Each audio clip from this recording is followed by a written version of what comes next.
Yes, hello, this is me again, Echo. I'm sorry to not make a greeting video last time, but I was in Bratislava, the capital of Slovakia. Sorry for that, just got too hectic.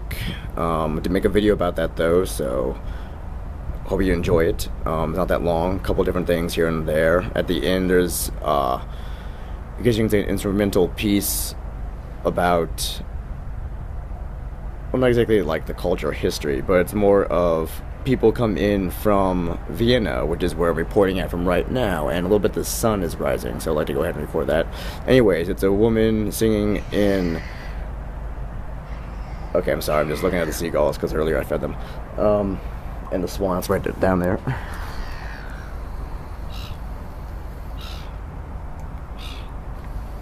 And as you can see, all the seagulls are coming back. No, I fed you already. Okay, anyways, that she is singing in Austrian music. She's singing in her Austrian music. She is singing in her native tongue and occasionally in American as well. And her band is a classical band. I forgot the name of it. I got there a bit later on. That's why you see just her from behind. Not her behind, but her hair and the other people who are playing in the orchestra. Anyways, I'm here in... Wow, I've forgotten right now. Off the top of my head, that's sad. Anyways, I am here now in Vienna, Austria. I'm here, it's early in the morning. Hopefully you can see my breath. It is now 8:17 in the morning. We're going on a tour at 8:45, and it is December 24th, 2003. Interesting to spend Christmas Eve in another country. Never been here before. First time Viking River cruise. The ocean's nice and calm.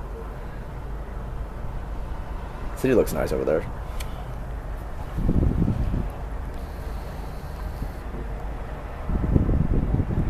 And hopefully you can see. Yep, there you go. The sunrise. A little bit blue sky too.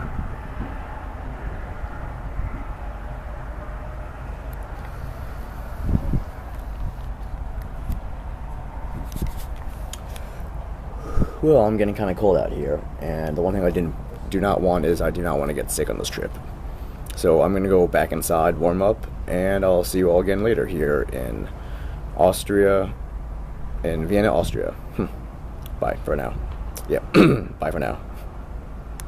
Vienna State Opera is very well known to be amongst the top opera houses. So here you can see it on your right hand side again. It's a very busy place. They have every night a different show, yeah? They never have the same opera on 2 following days or 3. They have a repertoire of 60 productions every year, mainly operas, yeah? Some ballads as well, but at least 50 operas. And they consistently change. You have to imagine there's 600 technicians employed by the opera house, because they have to change the stage, the sets for the rehearsals during the day, but they have to take it all off to prepare for the show in the night, and after the show they have to take it off and prepare for the rehearsal the next day. Consistently, huge trucks arrive here and bring sets from other halls where the story is, so it's a big effort they have to do. They need 90 million euros every year. They only earn 45, so they lose quite a lot of money, which is paid by the Republic of Austria. So then have a look on the right hand side, this man sitting here, Johann Wolfgang Goethe, most famous German writer. Facing further back on the left, the second most famous German writer, Friedrich Schiller. Both of them have nothing to do with Vienna. They've never been here even once, yeah? But Franz Joseph, the big emperor, added a huge part to the palace, that's what you can see on the right hand side, and had his private park here, and he wanted to have famous people around him. That's why you also see on the right hand side Mozart, yeah? Have a look on the right, this white figure there in the park, you see him for the entrance, here on the right, this man dancing in the park, that's Mozart. Wolfgang Amadeus Mozart, probably the most famous composer of all time, yeah? spent the last 10 years, though, only of his quite short life in Vienna, where he died at the age of 35 already. And then on the right hand side, that's one part of what is called Hofburg, yeah? Not Habsburg, that's the family, but the castle is called Hofburg on our right hand side. A huge complex of different buildings from different centuries. This one next to us is the newest wing of the whole complex. We see more parts later on. And this wing was built together with the two museums on our left hand side that look also like palaces, but they are museums. Yeah? We are facing the Museum of the Natural History, and we just passed the Museum for the History of Arts. Yeah? Outstanding picture gallery in the Arts Museum, Renaissance painters from the Netherlands and Italy. And the lady here in the center on the left, that's Maria Theresia. Outstanding person in the history of the Habsburgs. The only woman ever ruling.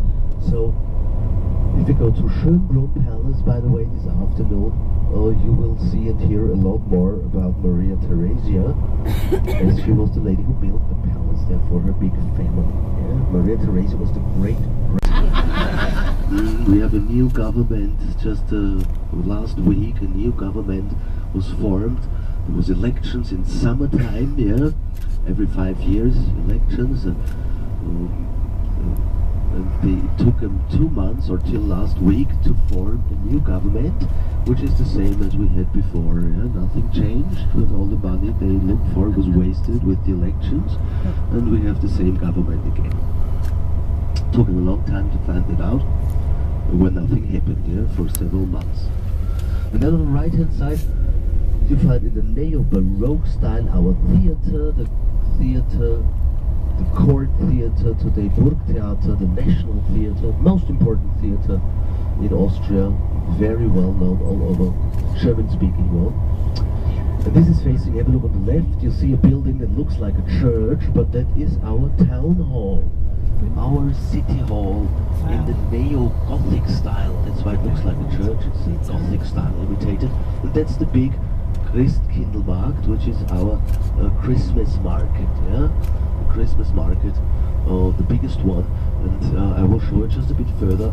That's where the shuttle buses operate, and we're gonna drive right past the place where the shuttle buses would drop you off or pick you up and tell you once we're there.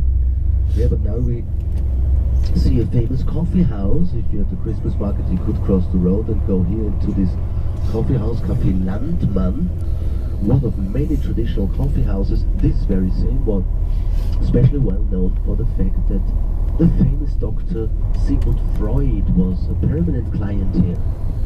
He lived very close from here, and he spent a lot of time in the coffee house there, having coffee and cigar. And very often he crossed the road just to work in this building on our left hand side. That's the University of Vienna. It was built here also end of the 19th century. It is the main building of almost 100 buildings all over the city, but that's the main university building. By the way, the same architect who built that university in the Italian Renaissance style again, he built the church we can see here on the left hand side just a few years before, which is a completely different style. It's again the neo-Gothic style. So this church looks again a lot older than it really is. Votive Church is the name.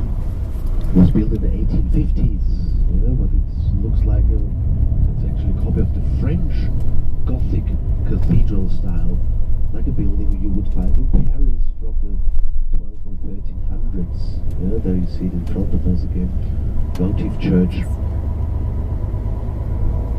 It was built to thank God. Votive means thanksgiving in Latin actually.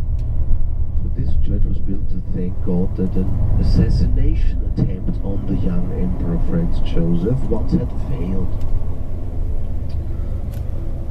So a tailor tried to stab Franz Joseph as Franz Joseph came to the power in the time of uprisings and revolutions in the middle of the 19th century.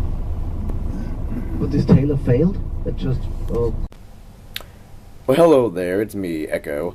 I'm enjoying my first and last night here in Vienna, Austria. Whew, excuse me, burped. Anyways, I went to a great concert that had classical music, ballet, and a bit of opera. I wish I was able to take pictures and record, but unfortunately, they do not want you to, and I do not want to get kicked out of there or see what happens in Austrian jail or something of that nature. Anyways, I'm here reporting and hope you all have a happy and safe Christmas, because it is Christmas Eve tonight. And for those who don't even watch me or just want to just even know about it, anyways, have a happy New Year's as well. God bless you all. Bye.